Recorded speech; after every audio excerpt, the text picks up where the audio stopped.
red shorts, blue corner is Andre Ewell, taking on Team Bader's Drew Brokenshire. He is in the black and grey shorts with the red trim in the red corner, representing Team Bader. All to play for here in the final fight of the night. Team Bader 10 points, Team Ortiz 13. Who will claim that Freedom Fight Night Championship belt? Yep. And right now you see Brokenshire is trying to, by faking and shaking, trying to get Ewell to fire off a shot so that he can get him to fire, and then as he goes to reload, he can follow it back in for a takedown. And right now, Ewell's being smart. He's taking the center of the cage, keeping his legs nice and bent stance, ready to go. Look, he's firing the jab, and see, maintaining distance there. Smart. That was phenomenal for him as far as good game plan and showing what's going to happen. As Drew, came forward, you see how he kept his stance, fired off that jab, and maintained the distance. And that's what you want to do if you want to be the taller, longer fighter. And if you're the fighter who wants to keep this a striking match and not a grappling. Yeah, very open to that was Drew Brokenshire. He said, look, I need to get inside those long-range shots. If I can't, then it's going to be a long night for me. If I can, it's going to be a long night for him. But you're looking switched on. The speed of that jab in particular. Very, very sharp hands. Yep, and good L step out to his backside. And that's one thing that a lot of guys do when they retreat towards their back leg. If they retreat in that direction, you're powerful. Right there, though, he's keeping his right leg forward. That's the opportunity, if I was Drew, to look forward to attack. I see a guy fade off towards his, and he keeps it towards his lead leg. If your right leg's forward and you back up to your right side as you're backing up, it's hard to fire off a shot. It crosses your legs up. You don't have the same power. So anytime you back up, you want to back up towards the leg that you're going towards. So if I move to my left, I want my left leg back. If I move to my right, I want my right leg back. So you have to learn how to switch stances if you're going to retreat and stay dangerous. And right there, sometimes when he's retreating and backing up, he's backing up, moving to his right, but keeping his right leg forward. That's not the better way to do things for him. There he was able to back out and use his feet, and there again, right here he's doing an excellent job. Long jab, keeps his weight loaded, proper frame, changing levels to the body so that way that if there's any ideas Drew's having of trying to change levels to get under that jab, it's in his head that, well, sometimes he's throwing a straight cross. A nice movement there as well, almost Matador style. Step to the side, took the momentum of Drew away. As long as Andre moves, I like it better when he moves to his left. When he moves to his right sometimes in the retreat is when the opportunity for Drew is there. But right now, Drew's having a hard time just, closing his hips in far enough because he's taking more traditional boxing steps. So by doing that, he's never really able to close the distance enough that his hips feel close enough that he can take a proper shot, because Andre's doing a good job of maintaining proper distance with his hips. You talk about the hips and the movement. How important is the footwork as well? Because Drew seems to be chasing an angle to cut Andre off. True. So the hips keep you in power in line with your feet. And when we talk about footwork, it's more like, okay, where in the cage are you moving? And the problem is that Drew is chasing him in a straight line and not strafing left or right. So what happens is he moves forward here, so he's following him on a line. And then Andre is able to just run off and not feel attacked. So right there, as he moved forward, Drew should have moved to his right. Because if he moves, he needs to kind of like, okay, as he moves to his left, I move to my right, so we kind of run into each other. If you follow on a straight line, you're just going to keep chasing the guy down. You're running into shots here, and it's much more difficult to get close distance to do something. See, right now he should have moved more to his left instead of a straight line forward. And there again, see, he's got to keep the cage between basically the center of the cage at his back and the cage and Andre's back in the cage in that angle. Trying the mid shot there, but Andre finds space so well. Now this is the first time he's been closed up against the cage with a minute to go as well, Frank. Andre's doing a good job with those legs spread really far apart. It really takes away the double. And now Andre's pushing down on the head, completely compromising the spine of Drew. Drew's going to try to run to his right, it looks like, and just go ahead and go, okay, instead of me attacking both, I'm going to attack one leg, which is smart. Attack just the single drop down, but he's going to pull his leg out if he get his knee up. And that's push down, step over. Oh, nice step over there. Well, it was beautiful, and now he's got maybe a guillotine locked up. But by doing so, he engaged in more of a wrestling match, and now he needs to lock that bottom leg, and that's what he's doing. Now he can get the takedown. That was great by Drew there. He caught that left leg to stop the base going under, sort of shelved that as it was in midair. Was able to get that down. And now he's doing a good job of using his hands to attack that leg. Oh, rolling for a mounted guillotine here, but uses that to sweep. Beautiful work here from Andre. Working the heel hook. Oh! You know, and sometimes that's what happens with the clock and times, is it takes guys so long, and usually they'll finally get that takedown in the third round after working hard for it. There's just not enough time left. That's a lot of hope there if I was in Drew's corner going, wow, all right, we didn't able to do much with it, but we got in there in that first round. Now we know what we can do, and we just need to make that happen earlier in the second round so we can cultivate on it. And we are now in that second round. Brokenshire in the red corner, Team Bader. Ewell in the blue corner, red shorts, Team Ortiz. Oh, and he keeps using that teep. And look at the way the eyes, he's been caught by one of those shots before. Look at the right eye of Brokenshire. That's filling up already. That is definitely closing up. And that might impede his ability to see some of these strikes. But and look at the way he's targeting that, though. Good head movement. He needed it as well, because now he's seen that damage on the right side of the face of Brokenshire. Ewell is tapping that jab out, trying to increase that damage. Yep. Oh. Nice body shot. And Andre's going back to it. That's just, you don't have to hit the body hard. It disrupts people's breathing and keep touching. And again, there. Nice look at that from Brokenshire. Committed on that, but good. Again, the hips from Andre. Yeah, and he's got his butt way off the cage, which is allowing him to really stretch those hips out and drive him down. Andre is going to, Drew is going to have to build up a base here. Hand on the mat, drive forward. Oh! Look at the speed, though, on that transition. Whipped round, now in half guard, but in top position.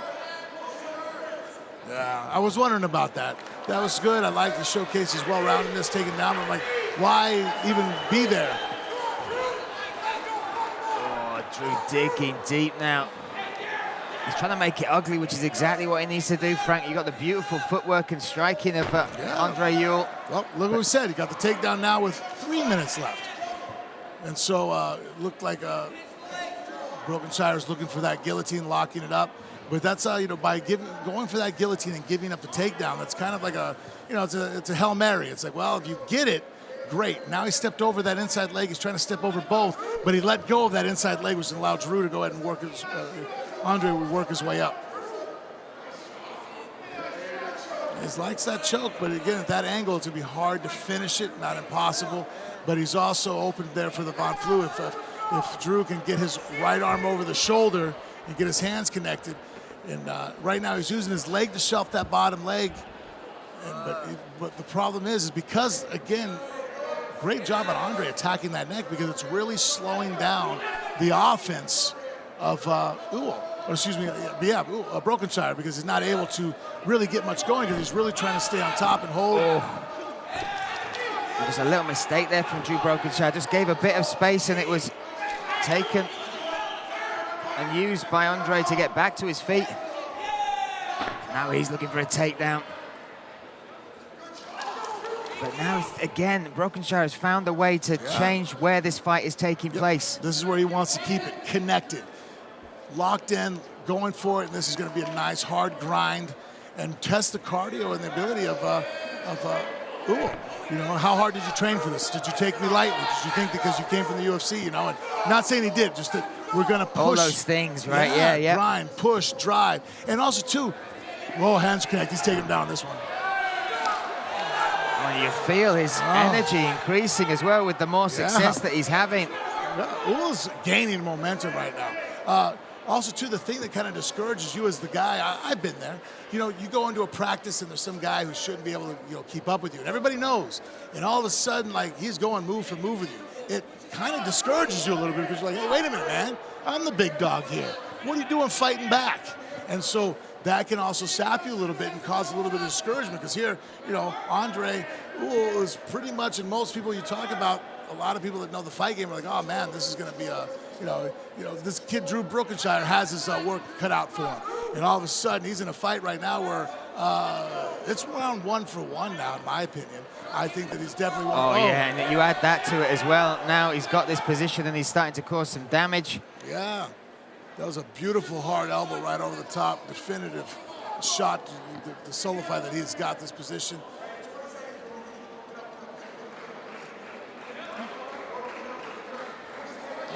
head position he uses as well. And he talked about it in the VT on the way in. He said, I've just got to get hold of him and wear him down. And that's exactly what these positions do, right? It might not be fight-ending spots, but it wears on you. Both physically and, to the points I made it before, mentally. You know, I'm sure Andre, you know. And even if it goes to decision, if Drew was able to get the decision win here against Ewell, that would be classed as a tiebreaker. So the winner of this main event would be the team that would claim that belt. Oh, digging deep, getting Drew's involved. Inspired. He knows he can.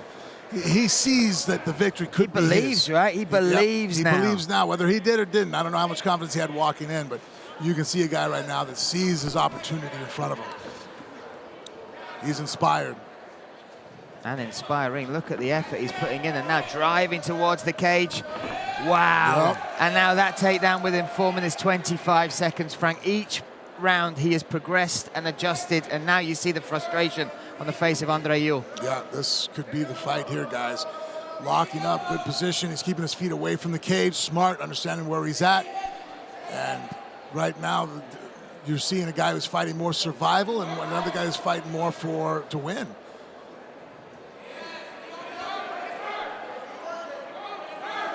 Yep, Ewell just needs to make sure, or Brokenshire needs to keep up some activity. There, the short elbows, just some kind of activity there, passing fully the guard, maybe start working the north-south choke. And Brokenshire needs to work back up to his feet and get back to that long jab. Ewell, you mean, yeah. Ewell needs to go back to, I mean, he was doing it so effortlessly earlier, and that really, it was almost like it was more of Ewell's just pure want to get this down into the ground and have this battle and this grind match that he told us he was going to create.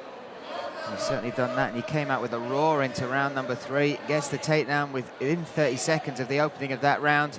Now knee on belly as well, looking to make him give, or even getting to give up his back. Yeah, looking for that. Yeah. And I saw the way he shifted round to this side, Frank. Now, grapplers sometimes have a preferred side to set things up, right? So I think Drew's put himself in that position because this is where he's got the most attacks.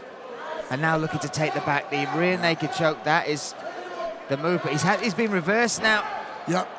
He's got his legs in there. He was almost like he was looking for a crucifix.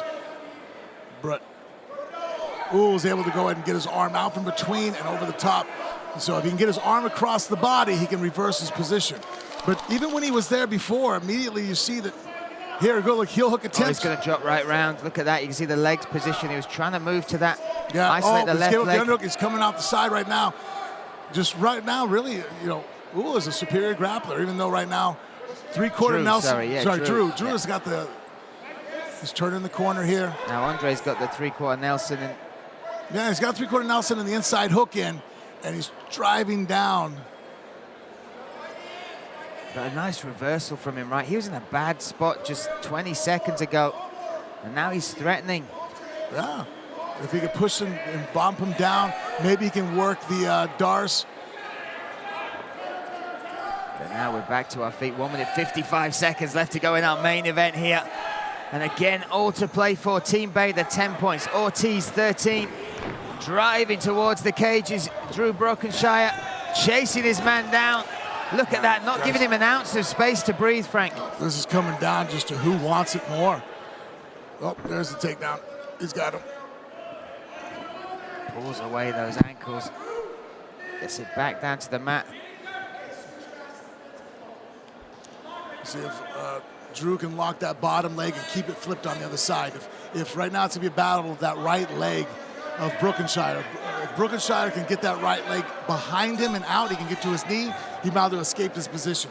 But if he keeps it on his hip right now, see now reverse back up now. Drew's in a great position. Yeah. Yep. And he could, with a minute left, possibly secure this round. Or take the back. Take the back, which is... Yeah, because his head pops his head out. Look at that. Oh, the rear naked choke is his bread and butter. Yep. 50 seconds to try and make something happen. He's got a hook in, as long as he doesn't lose position here. And he's going to get the other hook in there, it looks like. See if he looks to trap the arms. That's one of the ways he finished his last fight, trapped the arm and then was able to get the choke. 35 seconds now. He's got that wrist control. He is trying to feed it over.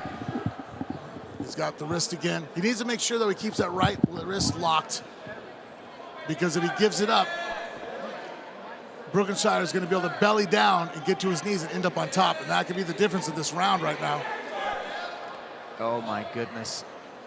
What an effort here though from Drew Brokenshire. His confidence grew. Listen, he made it as, you know, through each round, getting a takedown earlier and earlier. And this will go to the judges' scorecards. Ladies and gentlemen, after 3 rounds, we go to the judges' scorecards. All 3 judges scored the bout 29-28 for your winner by unanimous decision, Drew the Eternal Fire